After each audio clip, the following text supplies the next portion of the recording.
Yeah, perfect. Yeah. The other couple of things that we did in the spring, obviously, we did a lot of time in the weight room. We did some fun stuff with the team, a few activities away from campus. We did a lot of fundraising stuff. We did some charity stuff, worked in the community. We had our incoming freshmen come to a game. We did a little post-game lunch with those guys, so they got to see us play. They know the standards now. We got to meet a few new parents, and so yeah, overall, good times. Fantastic. And Sophie, Sydney, and Sammy, speaking of the fun things and sort of the other things that Steve mentioned, can you give us a little bit of insight into that, sort of outside of just the playing? Yeah, I think probably one of my favorite things that we did this spring, we went snow tubing as a team. And I just remember that day, like it was kind of a start of a blizzard. So I was driving there. I'm like, why am I going snow tubing in this blizzard? But as soon as we got there, it was so much fun. Like we convinced one of the workers to let us all go down in one long line because it was like against the rules. And it was super fun, just kind of to let loose a little bit, try something new outside of soccer and just have fun. Yeah, I think the activities outside of soccer are kind of what bring us all together and give us that good chemistry on the field. Mm-hmm. So it's a lot of fun to continue doing that all year round. And we got to spend a lot of time in the weight room together too. That's great to hear. Okay, someone's going to explain to me what snow tubing is. We don't have snow in Australia. I mean. So basically, giant hill that is either at the start of the season, it's usually a lot of like artificial snow, but by the end, there's usually enough snow to keep it frozen. And it's kind of this matted down, slick surface. And you take like this little, almost like elevator or escalator up with your snow tube, and then you just go down this giant hill. And I don't know how else to describe it. It's great too, because you know the insides of a tire. So like a lot of these tubes are actually the guts of a tire taken out of the tire and blown up, and then they put like a shell over it, and then you take it up because they're durable. You take it up this, like, I would say it's a hill, and then you have like these channels and you race them there. I think it's on our Instagram somewhere. If you guys go put that up. But no, I will definitely be going looking for those photos again. I'm trying to imagine it, but I'm not really getting it. But we've got to definitely look that up for us. And you know, and also one of the other things that Stephen mentioned, and we saw quite a lot, was sort of the fundraising programs and like the initiatives to just get people involved. Sydney, do you want to take us through that? Yeah. So this year, I think they can attest, we did more fundraising than we've done in the past, like two or 3 years. So it really just depends on the type of year.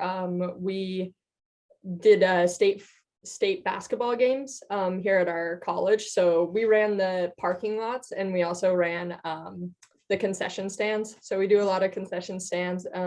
Last week we partnered with a company here in town. It's called Highland Nutrition. They're a shake shop. So we partnered with the them. bubble tea. Yep. Yeah. So we partnered with them, and they gave us, it was like a fundraiser for us. So they gave us a chunk of their revenue, but it also like was our opportunity to help them and like get their name out in the community. So we do that. We do little things like in the fall. We helped, I think it's called bridging, where I think Sophie can tell us more about that. Yeah, so bridging is like this place where people can donate furniture, linens, any sort of houseware stuff. And for people who newly got a house or an apartment somewhere to live that were previously not able to afford one, they kind of just help them furnish their house, whether that's like blankets and pillows and bed sheets, and then as well as furniture. So I know for me, I've done it now for 2 separate years, but this past year, a lot of it was organizing their towels and kind of making sets that were matching so people could come and pick them out for their house. Oh, it's awesome to hear that. And Sophie, wasn't? What? Sorry. Sammy? I'm Sammy. Sammy, yes, sorry. I just got to put it next to me. Sammy, and no, that's great to hear that, Sophie, about those outreach programs. It's not just about just football. It seems like the entire spring season, it really embraced the community feel and vibe. Yeah, big time. And Sammy, was that sort of your feeling this year was that your sort of sentiments as well, being part of this team? Yeah, absolutely. I think being a part of the community like helps us get closer as a team, but also like make a difference where we play soccer, and we see a lot of the impact around us. No, that's fantastic. And obviously it's coming up to summertime, but what does that look like? What does that actually firstly mean for you guys, and what does that actually look like? So right now we're kind of going through finals. So I know, at least for me, I just time wise, I can't really work out right now. So it's kind of a break that is needed anyways from just soccer and lifting and all that stuff. So I'll probably rest here for the next week or so. And then we kind of just had a meeting with our lifting coach last Thursday, and we talked about our intentions for the summer, kind of working on our form in the weight room and lighter weights, and then as well as some running as well. Yep. And then starting June, I know we start lifts 6:30 a.m. 3 times a week on campus. So that's pretty regular part of our all the way through the summer. And we'll get right at it starting in June with a lot of running and heavy lifting, which will get us ready for soccer. That definitely sounds like I'm looking forward to it, Sophie.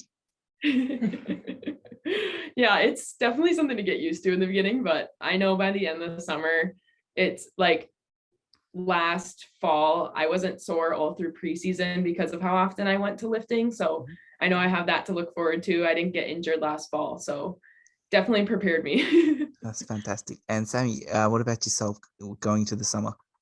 I will be doing the same things for lifting. We both live around the school. We're pretty local students, so we have the opportunity to be on campus. And then along with that, we play for CSB as a summer league soccer team that if you live in the area, you can play on. So we will both be playing on that 2 or 3 times a week, which Nice. is really fun to stay together and keep getting on the ball with our teammates. No, still staying active and still keeping that community vibe. Mhm. Excellent. And what about yourself, Sydney? So I can speak for like the coaching side of it. So what summer looks like and the lead up to summer is we send them out with workouts, running packet, and then the lifting coach, our strength and conditioning coach, she's great. She sends them with a lifting packet too. So if like these players live in the cities, but we have some players that aren't from around here, so they go home. So those packets are for them to do the workouts wherever they may be. So we basically give them all the tools to make them successful in the summer, so that when they come in for the fall, we just hit the ground running and everyone's in shape, everyone's fit, and we can just get straight to soccer and not have to worry about the running or anything like that. We also do like fitness tests in the summer. And this time around, we actually are using an app called Titan. So instead of asking them like, hey, how was your fitness test? I get to see it in real time, which is pretty cool. I don't know if the players will like that as much, but I like it. I know Steve will too. So we get to see it in real time. And yeah, they'll also do sister check-ins.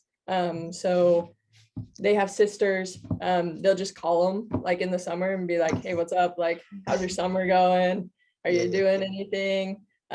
So we kind of create those bonds before they come in. And I don't know, do you guys have freshmen? I have an incoming freshman. Okay, so like Sammy, she'll be a junior in the fall, but she'll have an incoming freshman, so she'll be able to like reach out to them, and then they'll feel more comfortable coming in the fall because they like have already made those connections. So yeah, no, that's awesome to see that. Like going back to what we were speaking a little bit earlier, that community vibe and that communication even through the summer, because it's a big break, isn't it? Mm-hmm. Yeah, it definitely usually feels shorter than I think it is. Like if I were to actually lay out the days, I'm like, oh, I have all the time in the world, and then all of a sudden August 7th hits and we're up and running again. Yeah, I think that's gonna be a blink of an eye. August is yeah, it'll be just here in the like I said, blink of an eye, and it'll start all over again. Mm-hmm. Well, look, thank you for joining us and having a chat about spring season, summer season. We're definitely excited to follow you guys when the summer / the fall season once that kicks off. And we'll definitely touch bases on that and just have a chat about what's in store for the year coming up and plans. thank you for joining us again. And I'm definitely going to go find those photos because I'm Yes, curious. you'll have to. Too funny. Thank you. Thank you. Thank you.